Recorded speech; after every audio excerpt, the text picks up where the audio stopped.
Bueno, señores, tal y como anunciamos, nosotros tenemos hoy la oportunidad de conversar con el doctor Leonel Fernández, con el expresidente Leonel Fernández, presidente del partido Fuerza del Pueblo. Como siempre, es un honor para nosotros y sabemos que para nuestros oyentes, para nuestros televidentes, para la gente que sigue nuestros contenidos a través de todas las plataformas, también es un plato exquisito que lo disfrutan siempre. El doctor a veces nos deja un tiempo, ¿no? Nos deja descansar un tiempo. Nos deja descansar un tiempo, pero siempre que puede, pues está con nosotros. Así es que gracias, doctor. ¿Cómo está usted?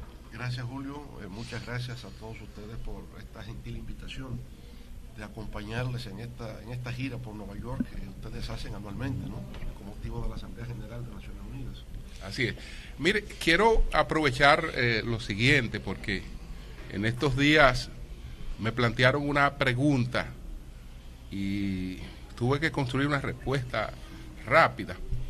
Tuve el honor de que me visitaron, hará 2 sábados, un grupo de jóvenes que están ligados a Omar Fernández. Entonces ellos suelen invitar personas a debatir ideas de distintas corrientes, incluso ellos invitan a su vez a jóvenes de distintos partidos. Y bueno, hicimos el encuentro y una de las preguntas que me hicieron fue que le definiera al doctor Leonel Fernández en el terreno de las ideas. Entonces quiero aprovecharlo a usted. Para que se defina lo condicionó. Quiero aprovecharlo a usted para que usted nos ayude en eso. Es decir, en términos ideológicos, ¿cómo podemos ubicar hoy al doctor Leonel Fernández? Una persona que en términos intelectuales y políticos se forjó en la Guerra Fría, pero le tocó gobernar en otro contexto, le tocó gobernar en otra transición y en estos momentos, ¿cómo se define usted en el campo de las ideas? El que lo quiera ubicar a usted, ¿dónde debe ubicarlo? Bueno, eso era una pregunta muy fácil para usted. Porque compartíamos trinchera ideológica por muchos años, ¿verdad? Bueno, digamos, yo me formo al calor de las ideas del profesor Bosch. Igual que usted, igual que Eury, ¿verdad? Sí. Igual que La Luz, creo que también, aunque una generación mucho más joven. Bueno, y por supuesto, al habernos formado en esa corriente de pensamiento, siempre estuvimos en una postura progresista. Así es. Y eso es hoy día igual. Yo pienso que el mundo contemporáneo ya se define menos en términos ideológicos, ¿verdad? Se habla hasta un mundo postideológico. Pero hay criterios, ¿verdad? Hay, digamos, un conjunto de ideas que son las que trazan la acción política que uno lleva a cabo. Los dos extremos van entre aquellos que creen en la ortodoxia del mercado y aquellos que creen en que el Estado exclusivamente tiene la capacidad para promover el desarrollo. Los primeros, aquellos que creen en la ortodoxia del mercado, están en una postura neoliberal. Y los que están en la idea de que solamente el Estado puede impulsar el desarrollo caen en el neopopulismo o el neodesarrollismo. La práctica nuestra ha sido una combinación de ambos. O sea, la práctica nuestra es que en una economía de libre competencia, el mercado es el mejor instrumento de asignación de recursos. Ahora, dejarle al mercado, que implica de entrada la desigualdad, todo el programa de desarrollo es conducir a nada. Al revés, igual ocurre con el estatismo, ¿no? La visión desarrollista neopopulista, en el sentido de excluir al mercado, es decir, al sector privado de todo proyecto de desarrollo nacional. La práctica nuestra es el eclecticismo. El Estado tiene un papel de regulación, el Estado tiene un papel de promoción, pero al final es crear condiciones para que sea el sector privado o el mercado el que sea el generador de riquezas. Y yo pienso que a la República Dominicana eso le ha dado resultados, porque hemos sido el país de mayor crecimiento económico por décadas. El país ha evolucionado, ahora obviamente hay que combinar eso con un modelo que sea más incluyente desde el punto de vista social, pero no cabe duda de que es un país que se puede presentar como un modelo de avance, de progreso, de desarrollo. y creo que ha sido sobre la Sí. base de no excluir a nadie del diálogo nacional en busca de un mejor porvenir. Bueno, pero también, doctor, ahora se agrega otro factor, el de la llamada batalla cultural, no solo ya los temas economicistas, sino que ahora también el político tiene que tener algunas concesiones con la llamada batalla cultural. Estamos hablando de la libertad reproductiva, estamos hablando de la llamada ideología de género y de una serie de cosas que el tema medioambiental el tema medioambiental que en la política actual salen a relucir en todas las campañas y parecen incluso que hoy movilizan más al votante que los propios temas económicos. En ese aspecto, en ese ámbito, ¿cómo se ve usted? Bueno, igual yo creo que hay una especie de catalogación y clasificación que me parece superficial, en el sentido de que progresistas son los que asumen tales posturas, conservadores son los otros. Creo que hay una mezcla. Por ejemplo, usted me dice, ¿es una postura de los progresistas la liberalización del consumo de drogas?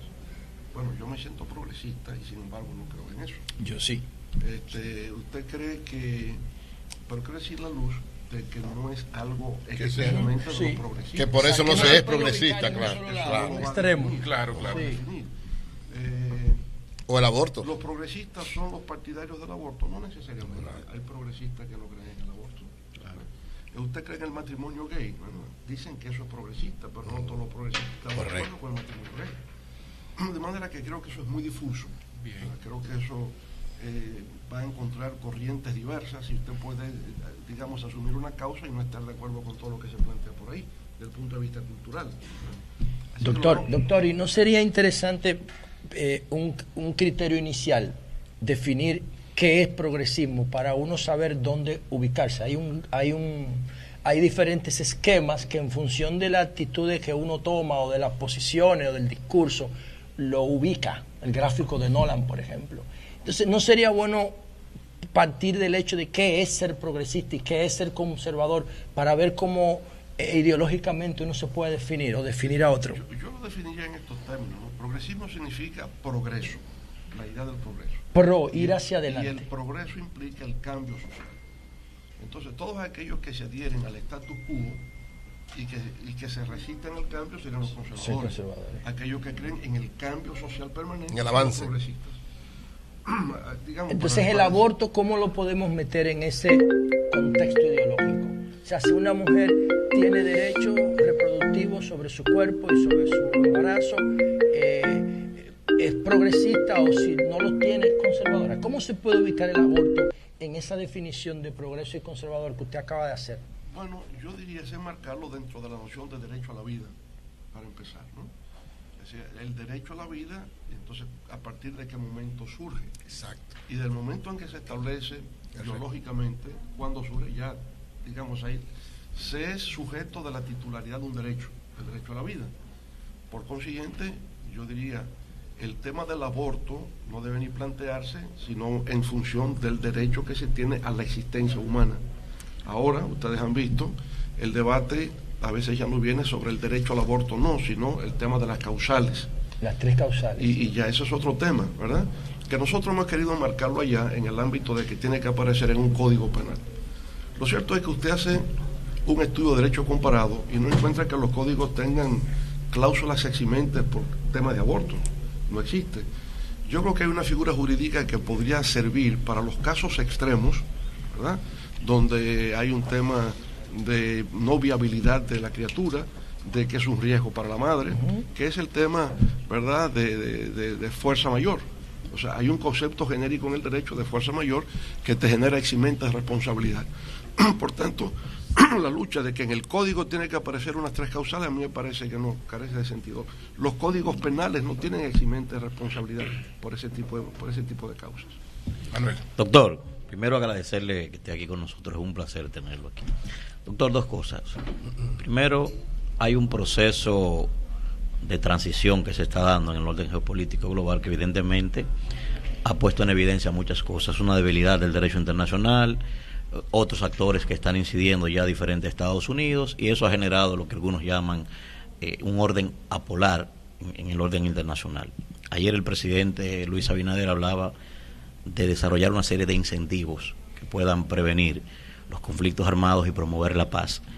Saber qué piensa usted de ese planteamiento. Y lo otro, usted, acabo de felicitarlo por un planteamiento que hizo ayer, que tengo 7 años promoviendo el gabinete de las sombras en el país. Yo pienso que la política debe elevarse a esos niveles, preguntarle si va a incluir, planteado que debe ser una alianza política con el PLD, para aprovechar a los profesionales que también tiene el PLD en esa dirección, saber si usted está en ese ánimo de incluirlos a ellos en este gabinete. Bueno, me hace varias preguntas al mismo mismo tiempo. Sí, una internacional y otra local. Bueno, en el ámbito internacional hay que entender que también se pasa por ciclos históricos, ¿no? Hubo un largo ciclo post Segunda Guerra Mundial que conocemos como Guerra Fría y que se caracterizó por la rivalidad de dos grandes superpotencias, la Unión Soviética, el modelo socialista, marxista, y la superpotencia norteamericana, el modelo capitalista. Eso termina, ¿verdad?, ya propiamente en el 1991 con la disolución de la Unión de Repúblicas Socialistas Soviéticas y el surgimiento de la Comunidad de Estados Independientes, que son países, 15, que antes integraban las Repúblicas Socialistas Soviéticas. En un primer momento, yo caracterizaría desde 1991, con el colapso soviético, hasta el 2001, los ataques terroristas a las Torres Gemelas en Nueva York, como un momento unipolar, donde Estados Unidos tiene la hegemonía total en el mundo. A partir de ese acontecimiento, el surgimiento de China, por una parte, China se va consolidando ya como la segunda gran potencia en el orden económico y militar. Estados Unidos se debilita con la guerra contra el terrorismo global, enviando tropas a Afganistán y a Irak. Y por otra parte, se debilita aún más con la crisis financiera global del año 2007-2008, porque es una crisis que se origina en los Estados Unidos, con la burbuja de la inmobiliaria y luego la quiebra de bancos que contagia a los bancos europeos también. Eso representó en términos económicos una contracción muy severa, que Estados Unidos intentó resolverla mediante una política monetaria expansiva, aumentó la deuda norteamericana, que hoy se sitúa en 35 trillones de dólares. El PIB norteamericano son 23 trillones y su deuda excede ya lo que es su Producto Interno Bruto. Por consiguiente, es uno de los problemas que tiene Estados Unidos con miras al porvenir. Es parte del debate electoral. El candidato Trump lo que dice es que intenta aumentar los ingresos fiscales a través del incremento de las tarifas, ¿no?, de los aranceles, sobre todo a las importaciones provenientes de China, y que va a reducir los impuestos, el impuesto al consumo. Por lo tanto, uno ve claramente que la deuda va a aumentar en un eventual gobierno de Donald Trump, lo que representará a futuro mayores dificultades financieras. El dólar va perdiendo la hegemonía que antes tenía, sobre todo cuando el dólar se utiliza como mecanismo de sanción financiera internacional. Entonces se buscan alternativas al dólar. Entonces el surgimiento de China, el hecho de que Rusia también haya provocado la invasión a Ucrania, ¿verdad?, lo que estamos viendo ahora en el Medio Oriente, empezando con los ataques de Hamas el 7 de octubre a Israel, la respuesta de Israel, que ha sido desproporcionada, van más de 40.000 muertos como reacción a eso. Ahora lo que está ocurriendo con el sur del Líbano, incluso explosiones de los dispositivos de comunicación, los walkie-talkies, los beepers, todo esto, ¿no? Es una nueva modalidad de la guerra. Bueno, que hará Irán como respuesta, porque Hezbollah es un grupo militante que participa con él es la resistencia. Es la resistencia, correcto.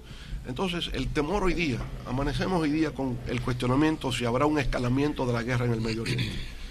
Y por supuesto, un escalamiento donde por detrás están las grandes potencias, es el riesgo tal vez de una tercera guerra mundial. Es decir, el mundo hoy día es muy frágil. Y es muy frágil porque hay temas pendientes. El conflicto del Medio Oriente no es un conflicto de actualidad, es un conflicto que ya lleva años, ¿verdad? Desde el fin de la Segunda Guerra Mundial ha sido el conflicto permanente que no logra resolverse y que por detrás están las grandes potencias. Por tanto, diría, en el mundo hoy día hay una gran incertidumbre y una gran fragilidad. Naciones Unidas ha intentado de alguna manera dar una respuesta a eso con su propuesta sobre el pacto de futuro, ¿verdad? Que además de implicar desarrollo sostenible es el tema de paz y seguridad, y todo lo concerniente al fomento del multilateralismo. Y yo pienso que es lo que uno tiene que ver cada vez con mayor cuidado y mayor detalle. En el ámbito nacional, la Fuerza del Pueblo está en estos momentos celebrando su congreso. El primer congreso ordinario, el doctor Franklin Almeida Rancier, que será seguido de un congreso elector, de Manolo Tavares Justo, donde por vez primera vamos a lograr elegir las autoridades del país. Cuando hablaba del gabinete de la sombra, obviamente me refería en principio al propio partido nuestro, o sea, que tiene secretarías que de alguna manera simulan lo que son los ministerios. Y esas secretarías pues tienen que obrar como si fueran el gobierno de la sombra, ¿eh? En cuanto a posibilidades de alianzas, bueno, ya el tiempo dirá, iremos avanzando. Prefiero política, yo sé que electoral en este momento no hay espacio para eso. Como oposición en algún momento vamos a converger, ¿verdad? Aún sin ponernos de acuerdo. La lógica y la razón indica por dónde una oposición se construye. Entonces el tiempo irá un poco determinando el camino a seguir, pero consideramos que sí hay que fortalecer la oposición en República Dominicana. Al fin y al cabo, hay tres partidos fuertes, ¿no? El partido de gobierno, la Fuerza del Pueblo y el Partido de la Liberación Dominicana. Luego hay muchos otros partidos, pero son partidos que no tienen la estatura y la influencia en el pueblo dominicano que tienen estas tres organizaciones políticas. Eury, y después Virgilio, José y Ramón. Presidente, dos preguntas puntuales. La primera, el gobierno ha planteado, dentro de la visión de transformaciones que está haciendo, unificar varios ministerios y ha planteado la unificación del Ministerio de Educación Superior y Educación, convertirlo en uno solo. ¿Qué opinión tiene usted, que manejó el Estado por tanto tiempo, frente a esta decisión? Y lo segundo, usted ha sido catalogado como el padre del cine dominicano. Usted fue de los ideólogos de la ley, el que incluso la publicó, la aprobó, ha impulsado el cine de manera permanente, y dentro de la propuesta de reforma fiscal del actual gobierno está precisamente quitar todos los incentivos. No hay propuesta. Bueno, no la hay formalmente. Dentro de la prepropuesta, de lo que se está discutiendo, es decir, es la más importante. Ahora, la más importante de todas, y que parece que el lunes que la van a... No, la más importante de todas, independientemente del cine, la más importante de todas, y parece que esa es la que ha causado más revuelo. Sí, haberla mencionado. No. Es que a los industriales se le ha anunciado que se va a quitar la ley de incentivos industrial, entre otras cosas. Hay 4 sectores que están con mucha preocupación. Los industriales, que están en una campaña porque la idea de los fiscalistas del gobierno es quitar los incentivos a los sectores, porque entienden el caso del turismo, en el caso de industria y en el caso de Zona Franca, que cumplieron su meta, y en el caso también del cine. Entonces, en sentido general, ¿qué visión tiene usted? Y le pregunto específicamente del cine, porque usted ha sido permanentemente un abanderado, y además, de alguna manera, yo lo comparto eso, mucha gente lo dice, usted es una especie de padre del cine dominicano. Bueno, con respecto a lo primero de las fusiones de ministerios, yo pienso que es una jugada simbólica del gobierno de transmitir la idea en la antesala de una propuesta de reforma fiscal que el gobierno está disminuyendo gastos. Entonces, como el gobierno disminuye gastos, tiene la autoridad moral para plantearse una reforma fiscal. Lo interpreto dentro de ese contexto. Ahora, siento que resulta altamente desafortunado el querer fusionar educación superior con el Ministerio de Educación, del kinder al 12º grado. ¿Por qué razón? Porque se trata de sistemas educativos de naturaleza diferente. Una cosa es la educación básica, la educación media, todo lo que constituye esa formación inicial del ser humano. Para educación superior, ustedes ven que países como España tienen una ley orgánica de educación superior, igual Colombia, igual Chile, en todas partes. En el caso nuestro, con mayor razón, porque es todo un ecosistema, es el Ministerio de Educación Superior, Ciencia, Tecnología e Innovación. Y si ustedes ven en el documento del Pacto del Futuro de Naciones Unidas, la importancia que le dan a la ciencia, tecnología y la innovación como elemento del desarrollo futuro. Si usted le quita eso a educación superior, ¿a dónde iría? Ciencia, tecnología e innovación en República Dominicana no existiría. Y resulta que todo lo que impulsa hoy el crecimiento y el desarrollo es lo tecnológico. Por lo tanto, pienso que no pudo haber sido más desacertada la idea de fusionar esos dos ministerios. Es posible que el motivo sea que el 4% que no encuentra ejecución plena en la actualidad, si se integra con educación superior, como poder ejecutar todo ese presupuesto de educación superior y la educación K12. También sería desafortunado, porque usted no puede, por razones estrictamente presupuestarias, decir que dos entidades de naturaleza diferente van a fusionarse. ¿Qué fue lo que pasó con ese 4% del PIB para educación? Nunca se habló de educación, siempre se habló de dinero. No se sabía para qué era.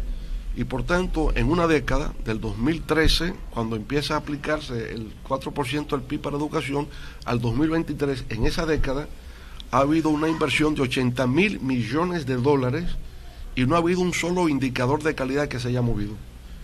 Con lo cual se demuestra lo que siempre dije, que no nos oponíamos a un incremento de la inversión en educación. De hecho, nosotros partimos de un presupuesto de 11.000 millones de pesos y terminamos en 58.000 en 8 años, lo que quiere decir que aumentamos un 500% en términos presupuestarios, pero encontramos una inversión con respecto al PIB de 1.2% y lo llevamos a 2.5%. Es decir, sí creíamos en eso. Lo que entendíamos era que pasar de repente un 4% era muy abrupto y por consiguiente no se sabía bien dónde era que se iba a hacer la inversión. Entendíamos que se podía llegar al 4%, al 5%, al 6%, al 7%, a lo que se quisiera, pero de manera gradual, con evaluaciones periódicas del impacto que se iba teniendo. Creo que el tiempo nos ha dado la razón, porque la educación es mucho más complejo que el dinero. El dinero se necesita, pero hay muchas variables e indicadores que tienen que ver con educación de calidad que no se miden necesariamente con el dinero. Bueno, y si no tenemos una filosofía educativa y no tenemos un plan de acción de saber hacia dónde vamos, pues no llegaremos a ningún sitio. El que no sabe para dónde va nunca llega al sitio, porque sencillamente no sabe. Ahora creo que estamos iniciando una etapa que planteé allá en el 2013, que es el tema del STEAM, ¿verdad? Ciencia, tecnología, matemáticas, ingeniería combinada con ciencias sociales y humanidades. Veo que a través del INAFOCAM se está iniciando un proceso de adiestramiento de maestros con ese modelo. Creo que ese modelo en el tiempo podría representar un cambio radical en la calidad de la educación en República Dominicana. Entonces, por eso creo que no es correcto fusionar educación superior, ciencia, tecnología e innovación con el ámbito de educación solo por un tema de cómo ejecutamos el presupuesto. Eso obedece a criterios más complejos y que tienen que ver con el futuro de la República Dominicana, porque al fin y al cabo la educación es lo que transforma a los individuos, las familias y los pueblos. Con respecto a lo otro, Eury, bueno, yo no me considero ser el padre del cine dominicano porque lo haya promovido. Detrás de mí siempre hubo mucha gente que me antecedió en promover el cine en la República Dominicana. Lo que sí es que modestamente hemos querido contribuir a hacer del cine una nueva industria en la República Dominicana, desde el punto de vista empresarial, pero también desde el punto de vista artístico. Si somos un país que depende básicamente hoy día del turismo, es importante promover una imagen de República Dominicana, y eso se hace artísticamente a través del séptimo arte, que es el cine, ¿verdad? Correcto. Una cinematografía de calidad refleja lo que es un país, Es decir, Hollywood, ¿qué es para Estados Unidos? Es parte de su poderío cultural. República Dominicana no es una potencia económica, no es una potencia militar, pero puede ser una potencia, ya lo es deportiva, y una potencia cultural. Y culturalmente es parte del cine. No seremos Hollywood, pero seremos Dollywood, ¿verdad? Sería la manera dominicana de plantearlo. Creo que sería un gravísimo error el afectar el cine en una presunta reforma fiscal. ¿Por qué razón?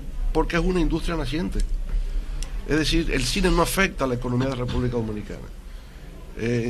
Si no existiera, pues no generaría ingresos de ningún género.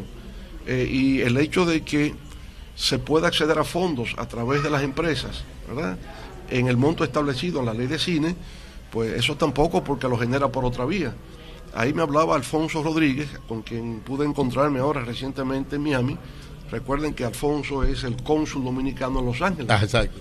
Y él, como también es un hombre del cine, me confesó que había logrado una inversión de $900 millones en películas que se van a realizar en República Dominicana. Luego, si usted es capaz de generar $900 millones en inversión en industria cinematográfica, no hay por qué matar eso, hay que dejar que se desarrolle. Y con lo otro, Julio, con respecto a la industria nacional. Que ahí aprovecho, presidente, porque insisto que para mí es el principal aspecto, porque si se habló de eliminar la ley de incentivo industrial, no hay cine, no hay nada que se pare, no que se pueda comparar con eso. Claro. Entonces, usted tuvo la oportunidad de leer el artículo de Ligia Bonetti, Sí. que me imagino que responde a ese objetivo, porque básicamente está reaccionando por la información que tiene de que se va a eliminar la ley de incentivo industrial. Pero antes de eso, había razones para que el sector industrial también expresara su protesta. Si usted toma la economía dominicana y ve el gobierno actual sobre todo, ¿qué es lo que funciona y qué es lo que no funciona? Lo que ha funcionado ha sido el sector externo de la economía dominicana. O sea, el sector turístico, no solo en República Dominicana, en todas partes donde el turismo es una industria, ha crecido en los últimos 3 años y medio. Reacción a lo que significó el impacto del COVID-19. Ese es lo que hoy día es el turismo. Pero bueno, el turismo es una industria importante en la economía dominicana. Segundo, zonas francas industriales. ¿Qué es eso? Inversión extranjera directa, básicamente. Y tercero, remesas. O sea, usted tiene 3 componentes del sector externo de la economía, que es lo que ha permitido el modesto crecimiento económico que durante los últimos 3 años y medio ha tenido esta gestión. Busquemos ahora los factores internos. ¿Cuánto crece manufactura local en República Dominicana? Promedio, 2%. El 2%. Usted mira el sector agropecuario. ¿Cuál ha sido el promedio de crecimiento? 3%. Por tanto, hay un crecimiento mediocre con los factores internos de la economía y todo ha dependido de los factores externos. Por lo tanto, es lógico que la manufactura local o el sector industrial proteste ante el hecho incluso de que le quieran despojar de unos incentivos fiscales para el desarrollo industrial de República Dominicana. Es más, en el ámbito de la pasada campaña electoral, flotó la idea de que para que el sector manufactura local pudiera desarrollarse necesitaba algún tipo de vinculación con zonas francas industriales, que fuera proveedor de las zonas francas, sin tener que pagar los impuestos aduanales, porque recordemos que las zonas francas se considera como exportación, no paga impuestos por eso, no hay impuestos a la renta, ni hay impuestos por exportación. Ahora, si lo que se produce en zonas francas entra al mercado local dominicano, sí tiene que pagar impuestos, porque se interpreta como una importación, ¿correcto? Entonces la idea era cómo fusionar, cómo establecer un vínculo entre la manufactura local como proveedora de bienes y servicios a las zonas francas exentos de impuestos, pero es para impulsar el desarrollo industrial local con transferencia de know-how, transferencia de conocimientos, y por lo tanto era un impulso al desarrollo nacional de la industria dominicana. Por tanto, esto que ha hecho Ligia Bonetti como representante del sector industrial de República Dominicana es no solo anteponerse a lo que puede ser una eliminación de incentivos al desarrollo industrial, sino también un reflejo de la inequidad que ha habido entre zonas francas y manufactura local. Bien, Virgilio. Presidente, gracias por compartir con nosotros acá en Nueva York. Presidente Fernández, el tema Venezuela es un tema todavía complicado en el tapete.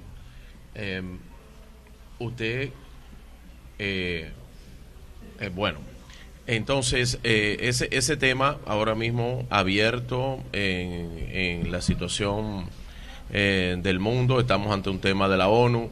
Tanto Putin como el presidente Xi de China y el presidente Maduro decidieron no venir a la cumbre de la ONU. Asimismo, los conflictos que están pasando en el Líbano, en la Franja de Gaza, con Israel, determina un mundo en conflicto. Usted, para mí, y lo he dicho públicamente, es uno de los grandes internacionalistas que tiene la República Dominicana. ¿Cuáles son los retos ahora mismo que usted ve ante este mundo en conflicto y las elecciones de Estados Unidos con un líder saliente que no pudo reelegirse, una mujer que se puede convertir en la primera presidenta de los Estados Unidos y el presidente Trump, que ya estuvo al frente de los Estados Unidos y se declara como un líder fuerte? Bien. Más o menos en ese entorno, presidente, ¿Qué opina usted? Casi nada. Eso es para una conferencia. Eso es para una conferencia, Virgilio. Sí, diría Virgilio, ¿verdad?, que es un mundo complejo, es un mundo volátil y es un mundo frágil, para de alguna manera poder caracterizar el momento actual. Pienso que el presidente Xi Jinping, el presidente Putin, ¿verdad?, y otros miembros del grupo de los BRICS, lo que se plantean es un nuevo orden mundial. En el fondo esa es la batalla de hoy día, ¿no? Entienden que Estados Unidos representa un orden mundial que requiere mayor equilibrio, y ese equilibrio entienden que exige que sea un mundo compartido en lugar de ser un mundo unilateral. Naturalmente la única otra potencia rival a Estados Unidos es China, una China emergente. Todavía, sin embargo, lo cierto y verdadero es que Estados Unidos continúa representando la principal potencia del mundo, todavía lo es. Y lo es por una razón básica, porque sigue siendo el país de la innovación. Y al serlo, pues está a la cabeza de la transformación tecnológica del mundo contemporáneo. Obviamente China va avanzando a una velocidad vertiginosa, y hay algunos quienes proyectan que ya antes de que termine la primera mitad del siglo XXI estará a la cabeza. Pero lo cierto es que al día de hoy todavía Estados Unidos sigue siendo la gran potencia tecnológica innovadora, y como tal lleva la ventaja sobre los demás. Naturalmente los otros quieren avanzar, quieren disputarle a Estados Unidos, ¿verdad?, esa hegemonía mundial. El siglo americano fue el siglo XX, hablan del siglo XXI como el siglo chino, ya veremos lo que puede ocurrir. Conflictos viejos se combinan con conflictos nuevos en el ámbito de América Latina, ¿verdad?, y lo de Venezuela que usted ha citado. Yo creo que la lucha de América Latina en el siglo XX ha sido la lucha por la libertad, la lucha por la democracia, y más recientemente, lograda la estabilidad política democrática, es la lucha por el progreso, es la lucha por la paz, es la lucha por la prosperidad y el bienestar. Pienso que es eso. Sí.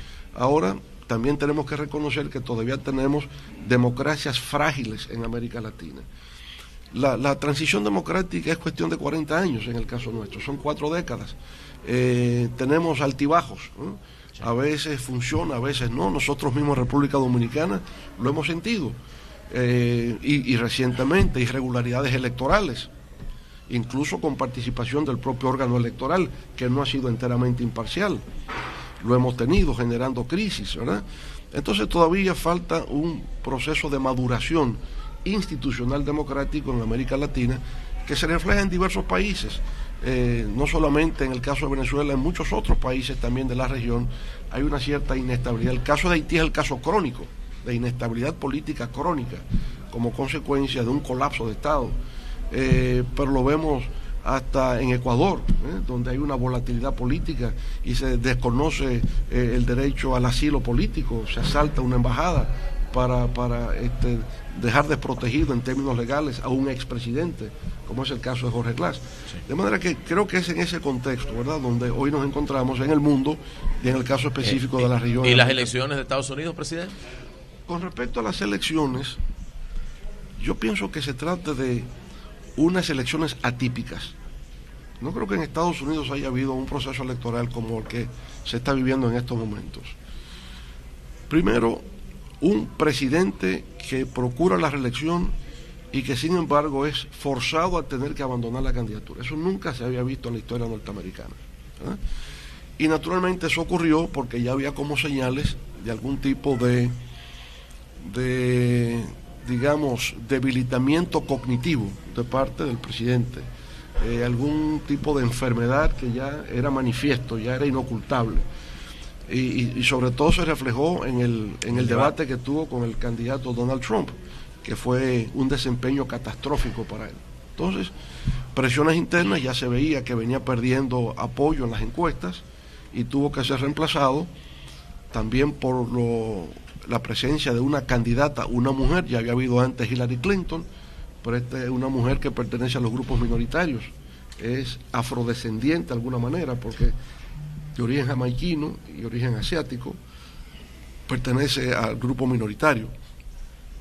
Bueno, el que haya aparecido Kamala Harris entonces como candidata del Partido Demócrata, que ha generado un apoyo entusiasta, y y en términos del voto directo hoy encabeza las encuestas.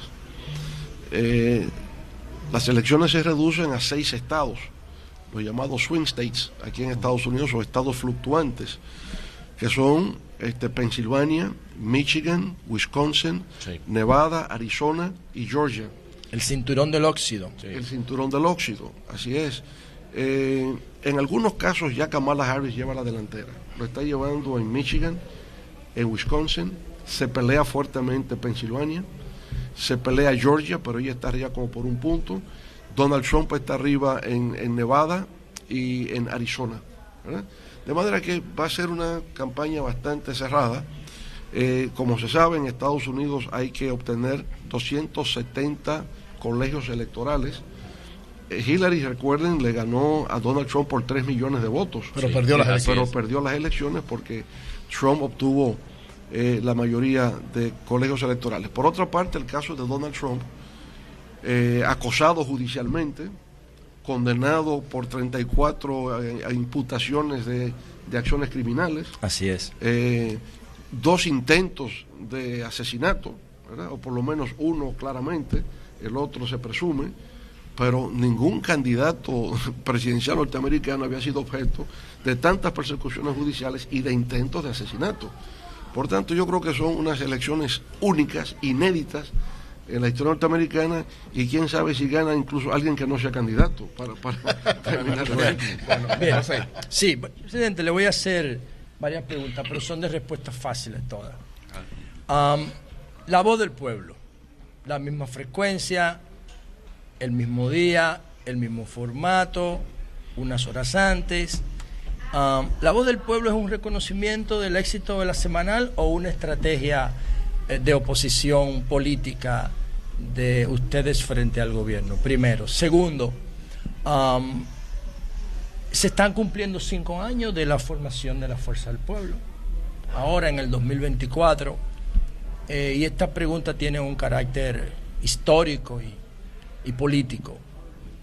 ¿Cómo evalúa usted la decisión de salir del PLD para empezar un nuevo proyecto político a esa altura de su carrera? Y tercero, ayer nos encontramos por accidente con Omar, con su hijo, aquí en Downtown, Julio, Antonio y yo. Y a mí me llegó a la mente una reflexión, porque Omar fue el segundo fenómeno político más importante del proceso pasado. Es un fenómeno político. ¿El primero? No, para mí el primero fue la mayoría cualificada, porque eso no se había logrado bueno, para sí, mí. sí. Pero después de eso, creo que Omar fue el gran fenómeno político electoral de ese proceso.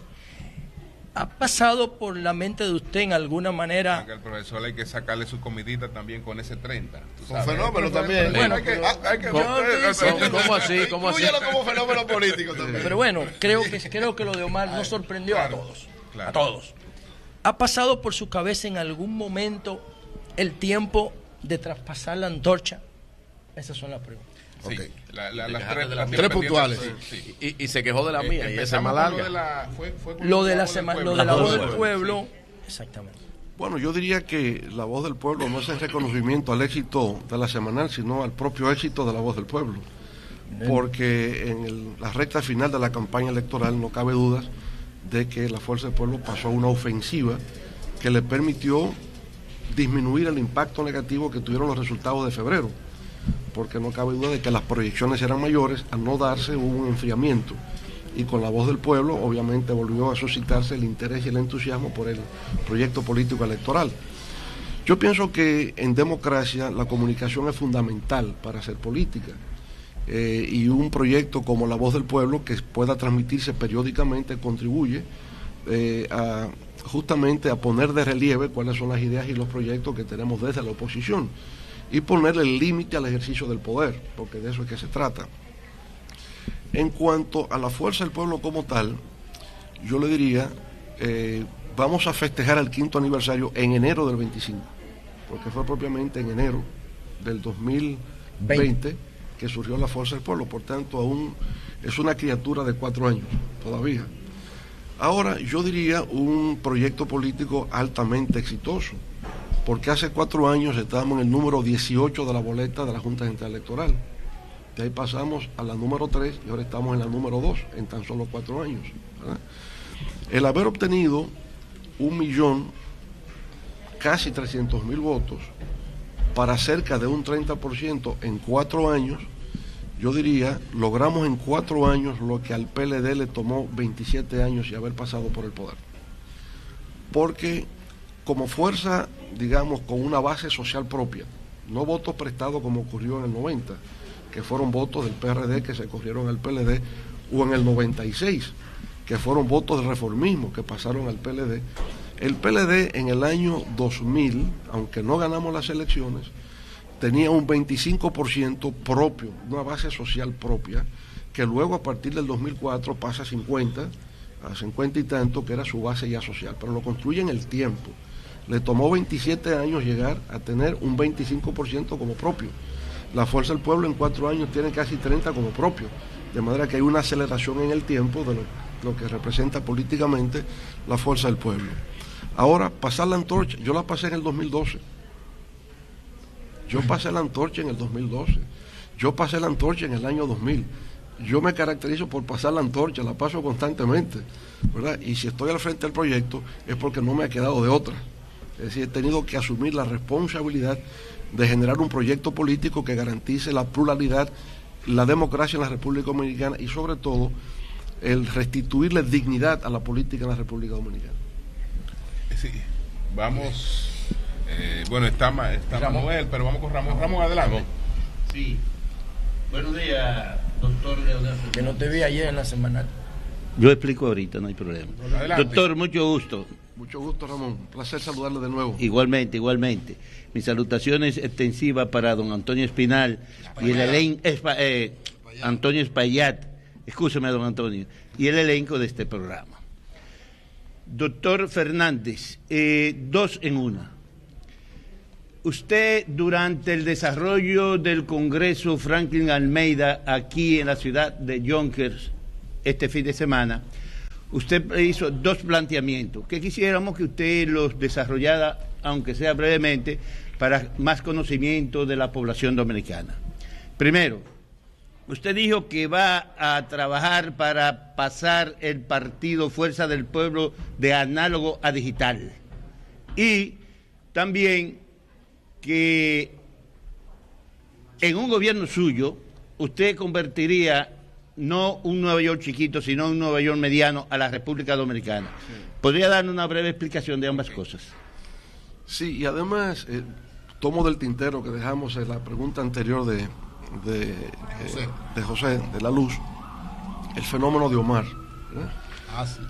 Yo pienso que, digamos, contra Omar se coaligaron muchas fuerzas al mismo tiempo. Y creo que el presidente de la República asumió el candidato extra partido que tenían con mucha fuerza. Y se utilizaron a ministros, y se utilizaron aspirantes electorales presidenciales del PRM, todos contra Omar. Y creo que lo victimizaron. De esa manera era como demasiado poder, demasiado fuerza contra un joven. Y ya no solamente era contra Omar, sino era contra la juventud dominicana. La simbología que hay detrás era que se quería frenar a que la juventud dominicana pudiera jugar un rol más decisivo en el escenario político nacional. Entonces el triunfo de Omar no solo fue el triunfo de Omar, fue el triunfo de la juventud dominicana, reclamando un espacio de participación. Ahora Omar, de igual forma, ha entendido el uso moderno de los medios de comunicación. Entonces yo recuerdo un niño, llegando yo como a las 12 de la noche a la provincia de Peravia, entrando a Baní, de un recorrido que hacíamos por la frontera. Este niño como a las 11 de la noche me saluda, él es un niño que recuerdo como muy audaz, me tuteaba, mira tú Leonel, ¿verdad? Mira tú Leonel, te estamos esperando aquí, qué bien. Entonces entablamos una conversación, y tú tan tarde, ¿qué haces? No, porque mis padres son de la Fuerza del Pueblo, mis padres siempre han estado con usted, o contigo. Sí, han estado contigo. Pero dime una cosa, Leonel, ¿y Omar? ¿Por qué Omar no está aquí? Digo, no, porque Omar es candidato en la capital. Dice, no, pero debió estar aquí también. Y entonces seguimos hablando. ¿Y tú cómo tú conoces a Omar? Ah, porque yo lo sigo por TikTok. Entonces, bueno, eso refleja que la utilización de ese formato comunicacional produjo resultados, yo diría, algo que es importante en la política, un resultado emocional. Porque la política no solo es la razón, también es la emoción. Hay que combinar ese factor. Él logró eso. Entonces, Ramón, con respecto a lo que hemos dicho, es más bien una metáfora, una imagen, ¿verdad? Sí. Presidente, que en el caso de Omar, cuando José la separó la pregunta, pero cuando él habló de pasar la antorcha y con Omar también, él lo quiso mezclar, usted ve, presidente, además, él aclarando. ¿Y que cuándo usted le va a pasar la antorcha a Omar? Es que yo siempre estoy pasando la antorcha. Cuando toca usted la pasa. Lo que pasa es que me la devuelven siempre. Decía entonces, presidente. Bueno, entonces, el tema del Nueva York chiquito siempre fue una metáfora, como para explicar el desarrollo. Si usted habla de desarrollo, eso es como un concepto muy abstracto y no todo el mundo entiende. Entonces, Nueva York es una ciudad dominicana. Miren dónde estamos nosotros haciendo hoy este programa. Parece un barrio dominicano. Antonio me recordaba, antes de pasar esta entrevista, que él trabajaba por aquí haciendo delivery. Era delivery aquí. En la 140. En la 140. Y había un amigo mío, aquí entre las 160 y 161, que tenía una tienda de venta de ropa femenina, Valentín de Broadway. Y entonces, cuando yo estudiaba en la universidad y venía de vacaciones, yo también trabajaba en la tienda de Valentín de Broadway. O sea, ¿te vendía ropa femenina? Igual. igual. Y antes de eso, hacía delivery en una bodega que quedaba entre las 95 y 96 y Ámsterdam. Yo con 12 años de edad hacía delivery. O sea que Nueva York siempre fue una ciudad nuestra.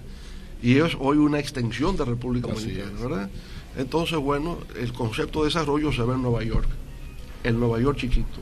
El Nueva York chiquito es el metro de Santo Domingo, subterráneo, es el subway. Los elevados. Son los elevados, son los túneles.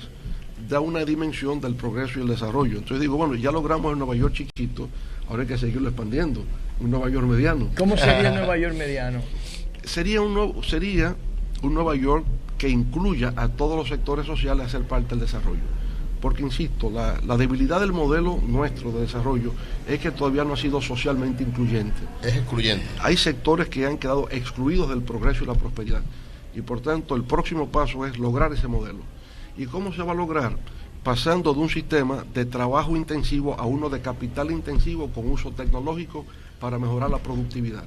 Y con mayor productividad, mayor ingresos fiscales, mayor redistribución de esa riqueza en la educación, en la salud, en la seguridad social, en la generación de empleos. Y creo que por esa vía la República Dominicana va a avanzar. Manuel.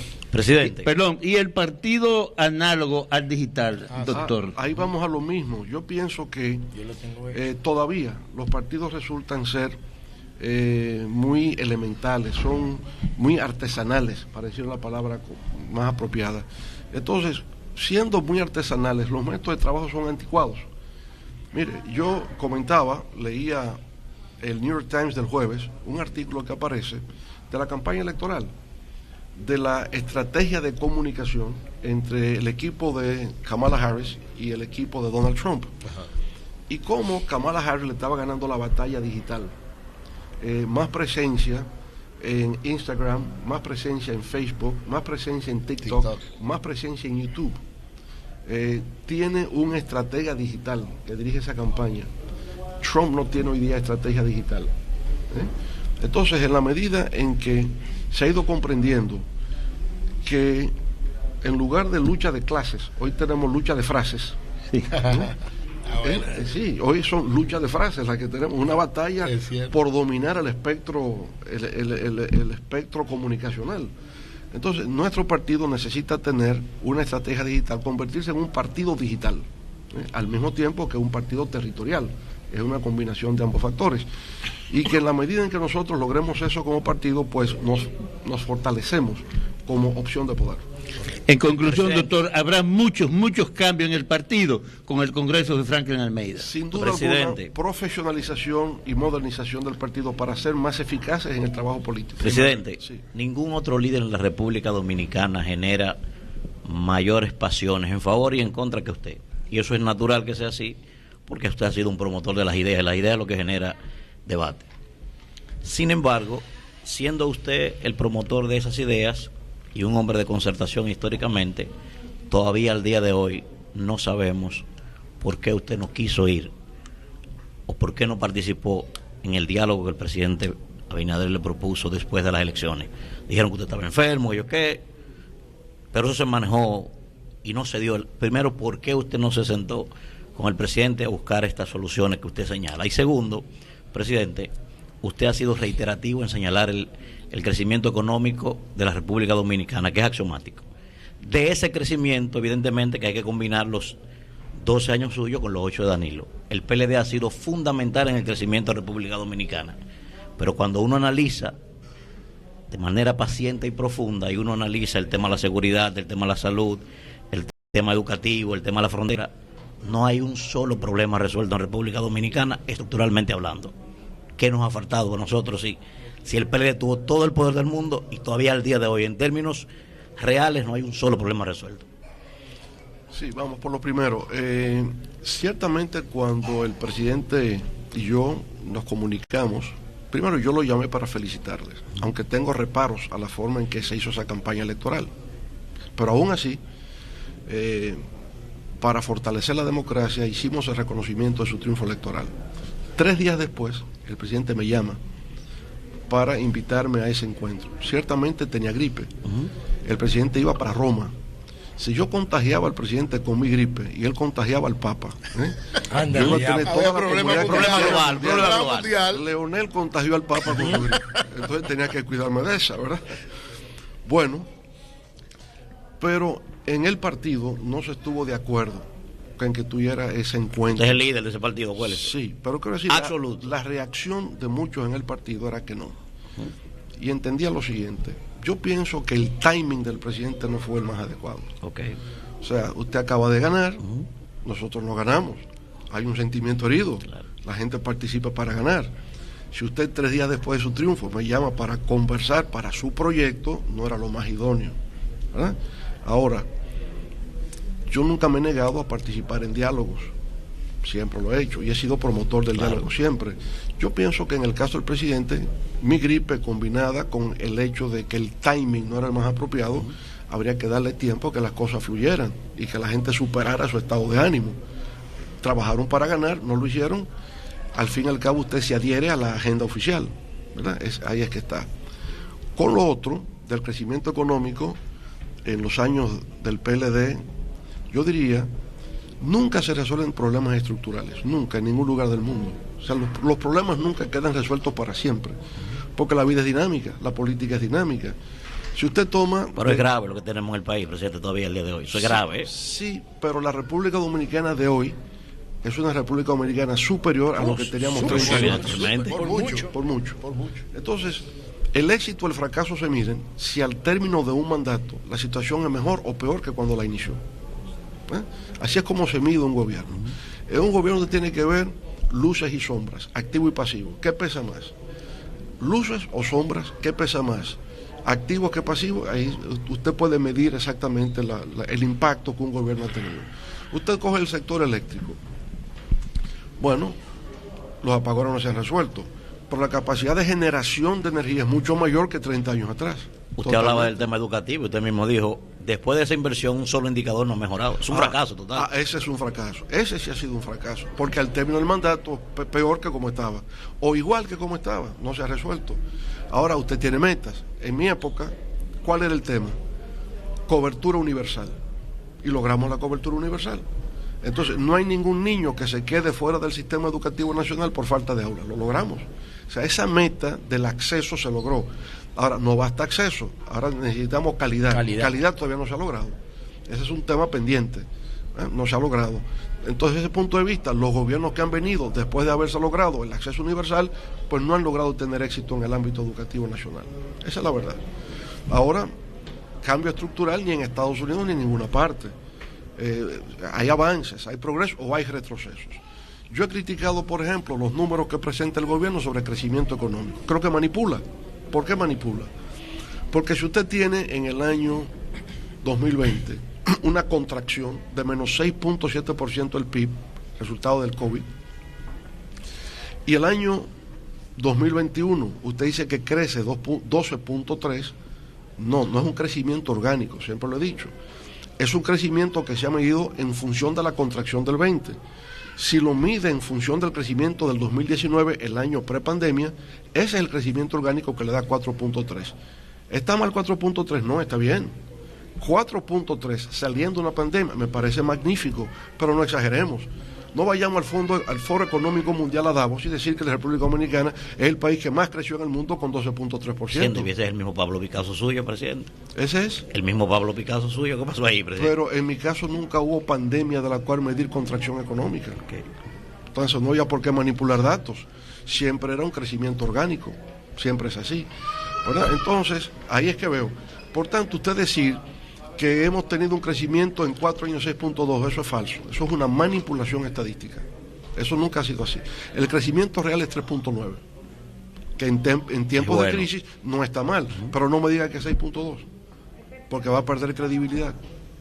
Sí. Bueno, finalmente, presidente, volviendo a lo de Ligia, y vuelvo a lo de Ligia porque creo que desde los tiempos de Payo Ginebra no se habían producido críticas del sector empresarial tan profundas como la que hace ella, y tan descarnada, tan abierta, tan directa.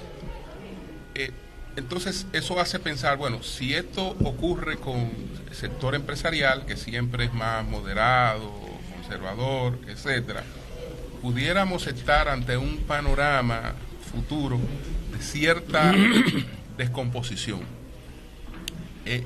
¿En qué rol se ve usted en esas circunstancias, siendo un líder que tiene compromiso con el mantenimiento de la estabilidad democrática del país? Pero si se viera venir una cierta descomposición, como parece que vendrá con todo este impacto de la reforma y de otros temas, ¿en qué rol usted se ve? Mire, yo veo el tema nacional más allá de lo que está ocurriendo con el sector industrial local.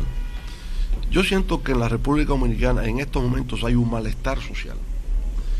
Y políticamente eso se puede medir por el alto índice de abstención que tuvimos.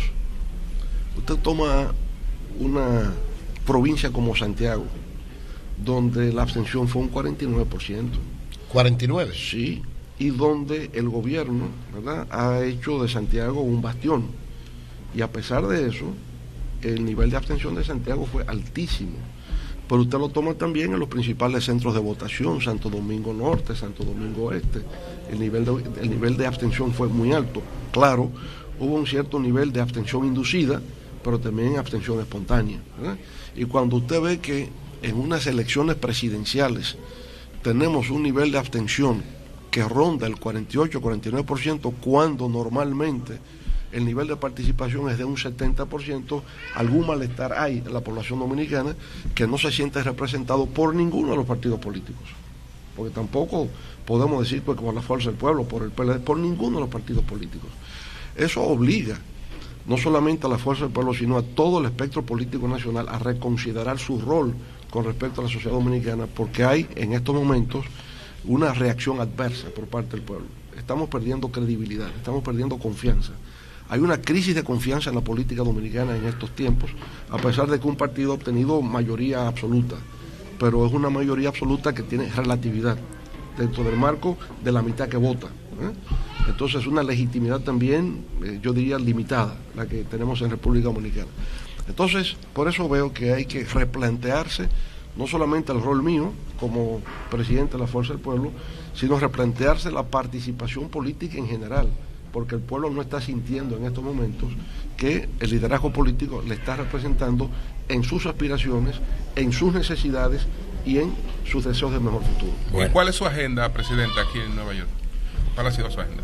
Bueno, tuvimos el encuentro en el partido el domingo como parte del congreso de nuestro partido, Franklin Almeida Rancière, por poco digo Franklin Delano Roosevelt, Franklin Almeida Rancière, ¿verdad? Y que fue muy concurrido, con mucho entusiasmo, sí, la gente se siente actividad muy participativa, muy activo, están los compañeros aquí muy deseosos de que este congreso nos permita seguir avanzando. Es muy fuerte la Fuerza del Pueblo aquí en Nueva York. Sí, siempre ha sido, digamos, el proyecto político en el que hemos estado en Estados Unidos siempre ha sido muy fuerte, en Nueva York, en Boston y en Europa también.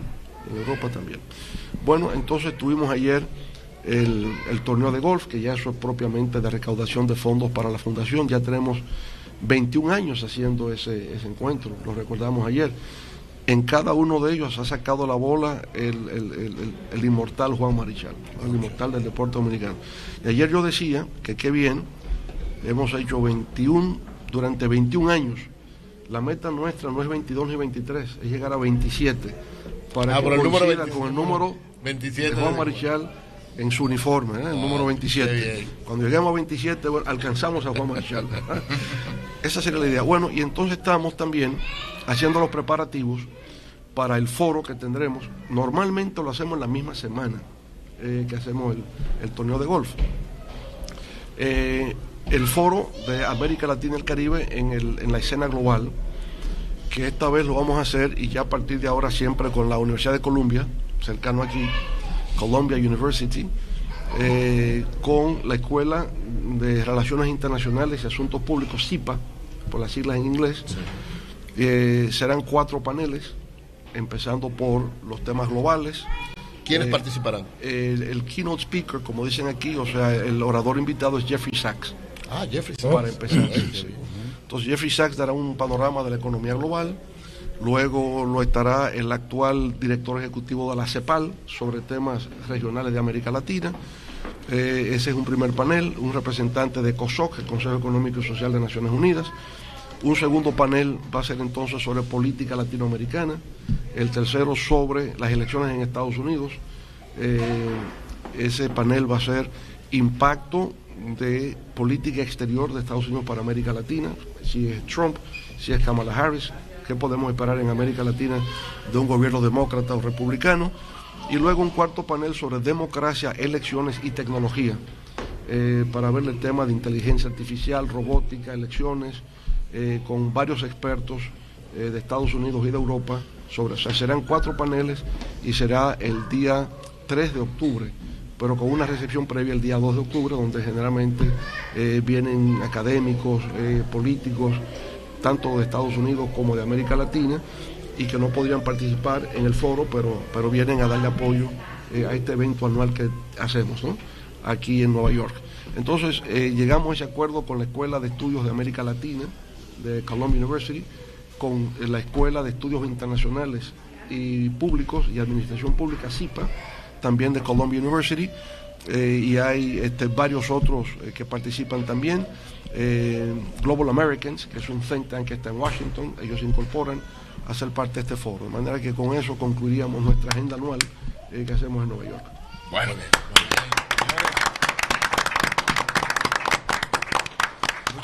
muchas gracias al expresidente Leonel Fernández por esta conversación tan interesante. Muchas gracias. Nosotros hacemos una pausa y al regreso continuamos aquí desde New York.